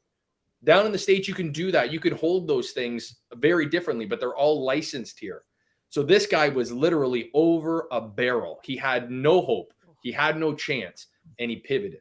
And he built this purple tongue hot sauce out of a necessity, a passion that he wanted to do. And here we are now. We're going to burn our asses off. Well, me on the 28th, and you guys maybe on the 27th. So. Well, let me just tell you, the pineapple soy, CJ, our resident genius doctor, ate all of it. Like, she has to rebuy. What? She already poured it all. Like, she used it. She's like, she swears by this one. Nice. So anyone that wants pineapple soy, and by the way, it's only a 2 out of 5 peppers. Mm-hmm. Nice. So if you want to try that deliciousness, and for the next one, it's I'm really kind of excited. This one, stout barbecue. Like that, I think is gonna be really I good, you would guys. So stout barbecue is say the next one. The 2 is kind of like red hot sauce, whatever it's called. What's that one? Oh, are they? Put Okay. that stuff on anything. Yes. Yeah. And then the next one's honey garlic. So who doesn't like a little sweet with a little heat, Mm-hmm. right? Little sweet and heat.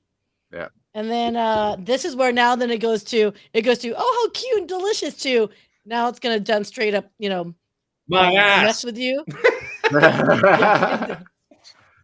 Yeah, and this is a Atolfo mango. Mm. I'm kind of nervous for this one because all the mangoes I've ever had, they don't mess around. Mango's sweet, but it ain't like Rocky sweet. You know what I'm saying? And then this one's the straight up one, the hot Atolfo mango. But this is like the 8 out of 5. So you guys order that link that we have, join the challenge there, and it will give you all of these 5 sauces, and you can have it with us. And it would be so much fun, whether you want to have it with tofu, chicken, steak, fries, whatever. And for those in the Dallas-Fort Worth area, I am actually trying to do a joint eating party together. So if you guys want to meet up with me, we can definitely try all these together. So, amazing. And then you can cry with us together. Yeah, or swear. And no, we said we weren't going to swear. We're going to say fluffy duck. And I don't know. I have nothing. Son of a sea bass or something. I don't remember. Son of a sea cook. Sea cook. That's it. Yeah. What the hell happened to my show? Oh, sorry. Mike, are you still here, pal? Hey, how you doing? Welcome. Yes. Welcome to Soaring Profits. It's nice to meet you. No, so I already got my short clip because y'all turned my show into a broken speaking spell convention earlier, and nobody even caught that. So I'm gonna make sure I blast that. That's gonna go viral on YouTube. Number 2, everybody's talking about butt crevice. I pretend to know the inside joke, but I really don't. And number 3, I don't even know. Like it's bedtime. So first of all, I'm just joking. This is fun, man. This is what it's about. I love having fun. I love people here. Nobody cares what damn time it is when you're having fun. It only sucks when you're actually having to do something you don't want to do. So, man, with that being said, because I do have the Hounds tomorrow, I have the open house, and I can't wait for that, man. That's what, like, how many people can I find like y'all faster? That's all, but it's because all boats rise, man. The more people that come in, the more opportunities those folks have to be seen and recognized and visible, right? And that's where it's about. So you guys never have to go run around looking for people of quality to promote and talk to and learn from, because best kept secret, we get a lot of coaching for free doing this, man. Like there's thousands of dollars of coaching that we do by interviewing these cats, man. So don't tell nobody. But that's what it's about. If you want to be seen, and here's the fun thing. Let me put it this way, because somebody asked me, they said, why are you doing this? Why you don't charge for a lot of this? You don't charge people to come on the show and be in the Hounds. Well, no. And the main reason, and I'll always do that, no matter what, even if we did one day, there'll always be something of great value. Here's why. Because the missing component in any business, but in my financial or even LinkedIn, a lot of that for me is I want to make sure there's trust established first. I want to make sure there's great value and trust, and you know exactly who the hell I am and what I stand for and what I'm about. And if you're in the Hounds and you're doing that and you want to go to the next level, you don't wonder if I'm going to be able to perform, because you've already seen me do it for free for 2 months, right? Like, so I love the fact that people in here, and it's not just me, man. There was some massive business being done that I had no clue about till like 3 months later. So shameless plug, but by God, this could be a game changer. It has been a life changer for lots and lots of people, and we want to open that up to more hounds. There's stray hounds running around, and by God, we want them to find their pack. That's how I look at it. So let me ask the audience this question. Let me ask you guys this last question for the audience. Super question. All right. What is your best advice for someone feeling stuck, man? Because that's really what we're about. And it could be, and this is not just for someone that has a dead end job who's 22 or something. This is about somebody who is like you, Patrick, or James. You know, you had a revelation in your older age, right? 30s, 40s, like me. What is your best advice? If they feel stuck in a job, business, doesn't matter. They lack confidence, but deep down, it keeps them up at night. They might try to drink it away. They might try to distract it away with TV. What do you say to them? Hey, what do you give them that advice to make that baby step that you took? James. It's on me. So what advice I'd give you is that you need to take a quiet moment, get rid of all the distractions, put down your phone, get away from your family, go for a walk, go out into the forest and think, and really take in your own perspective on the world. What were your dreams when you were younger? What are your dreams now? What is it that makes you happy? And start finding a way. Like, if you love making pies, as Pat always says, you can do that. If you love helping other people, there's a way to do that. And you just got to find your niche in life, niche, whatever, niche in life. And really, as long as you're moving forward, you don't have to give up everything. I haven't given up everything. I still work 2 full-time jobs. I still slug it out every day, but my passion is Soaring Profits. From the moment Soaring Profits starts, I knew that was my passion, and it's my driving force for everything I do. I just enjoy it so much, and my life has become so much better because of it. And if you can get out there, you need those quiet moments though. Like, if you're trying to find out what you want to do in life, and your phone's attached to you, or your TV, or your family even. Your family is a huge distraction. You got to get away, get out into the forest, and really take time to really take stock. What is it that you want to do? What is it that you hate? What is it that you love? And make a plan. Find out. There's a path to what you want to do. You just got to break it down. Dude, hey, I know you're not full of shit because I've had those. I finally had that hard conversation with and it's a hard, scary, nasty. We try to avoid it. That's why we do what we do. That's why people do all kind of things to avoid that. But stop running. Stop running from whatever the hell it is. Face it. Ask the tough questions. And again, you're not alone, man. That's why I go to Sia. Even I had a problem the other day, and my wife said, "Call Sia." I'm like, "Oh, that's not smart." But it's exactly what the hell I needed, because that's the dad advice I'm going to get from Sia, right? Like, hey, I feel you. It's good. But, now it's time to stop being all sad and pity party and get the hell up. And I love it, man. So you're dead on. Great advice. So I was gonna say how bullshit that was, and what a James answer that was. Back in touch with your feelings and your emotions, and then here's Mike jumping all over it. Bullshit. Go take massive action. You want to change your shit, go do something different. You can go walk in the woods, you can go do that stuff, and I appreciate all that. There's days you got to go do that, but you got to go take massive action. You got to say, you wake up that morning, and the old aspect of pull your shit up by your bootstraps, you got to go do that. Every time I have had something in my life where I've had a massive pivotal moment, I've built businesses, my real estate business, my investing stuff, all of that sort of thing. When I have dove into them, it is one day I woke up and I said, I was about to swear, I'm done. What I'm doing right now, I'm done. And I got to make a massive action. I learned how to buy real estate properties. I learned how to invest in the stock market. I learned how to take a small portfolio and built it up into multi-6-figure income. These are things that if you sit at home and you just walk into the wilderness, you're going to keep walking. You got to get in touch with people, and you build your community. You learn from other people. Take massive action. But did you have a plan? Did you just take massive action, or did you build a plan first and then act upon it? Pat, you did. You took that quiet moment and then you built a plan. That. Where's the bell?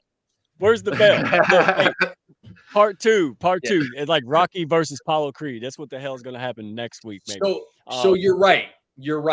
But you've got to figure out why you are where you are, and that you're not happy. So James, you talk about, and you hit it so well, man, the fact that, is it about X? Is it a trauma you had in your life? Is it a relationship that you're not happy with it? Is it a situation and an addiction? Something's boiling your butt.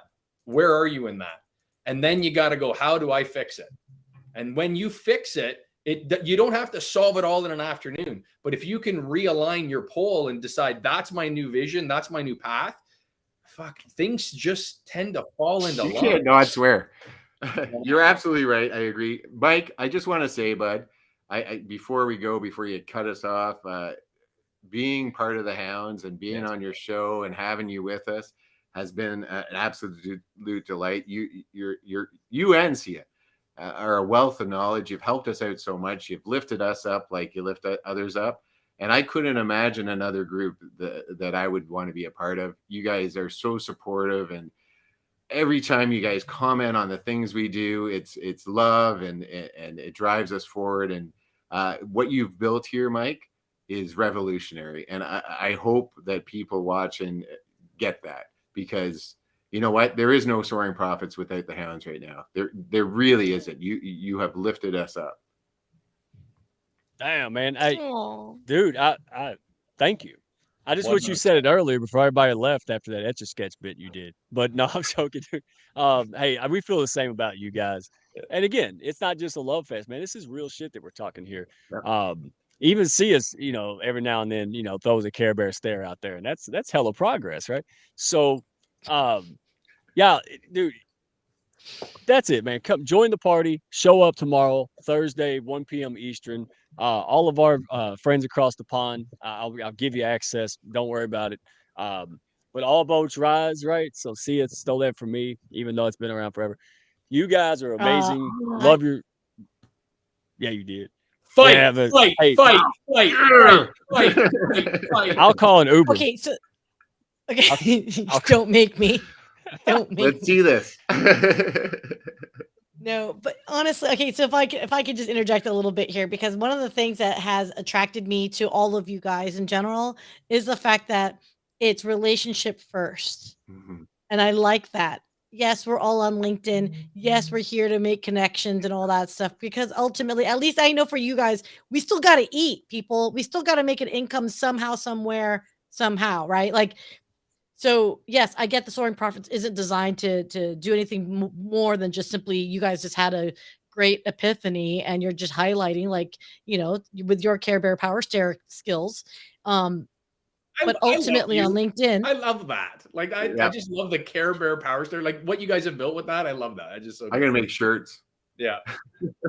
No, right. Well, we're gonna get sued. I gotta be careful there. But that being said, this is like, I absolutely love the fact that it's relationship first, because you know what? And I've said this before many times. It may not be a primary relationship. So like the four of us here, we might not refer each other at all for business, but guess what? I might remember what you do to secondary and tertiary relationships.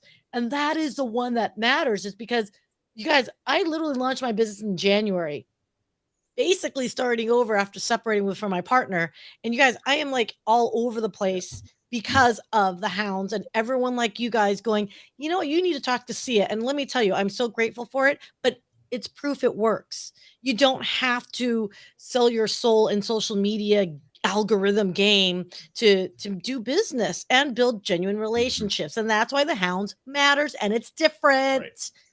That's all I'm saying, Definitely. kids. Hey, did you say that we were going to get sued by the Care Bears? Is that what the hell you said?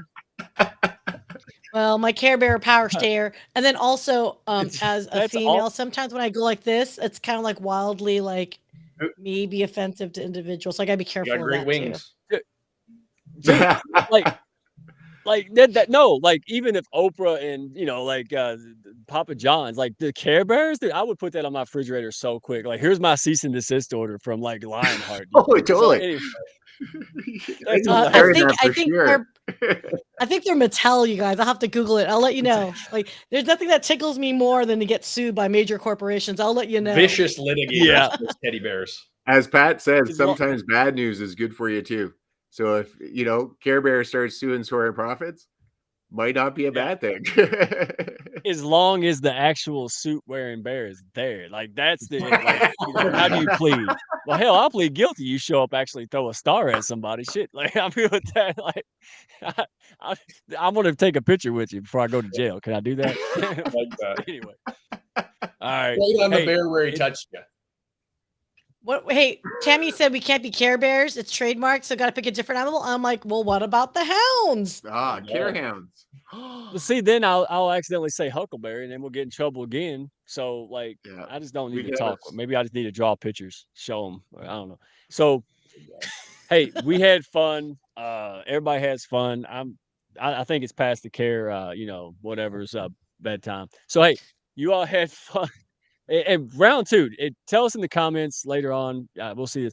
Do you think there should be a round two? Actually, I think we should get a referee's shirt and put these two in the corner and promo it like like Apollo and Rock. And so let's all have fun. Hey, show up tomorrow. It'll be a blast. It'll be the shortest time you've ever heard me talk. I promise you. So at least just show up for curiosity's sake to hear me talk less than 50 hours.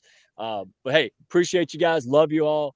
You really make this special. Soaring Profits, man. Love pushing you guys up. Want to see more of it. Everybody have a great day. We'll see you on the next one. All right. Round it up. Roll that outro. Love you guys, man. Next Wednesday. Thank y'all for stopping by. Be sure to follow, share, and like, and send me a message if you had fun today. Y'all come back now.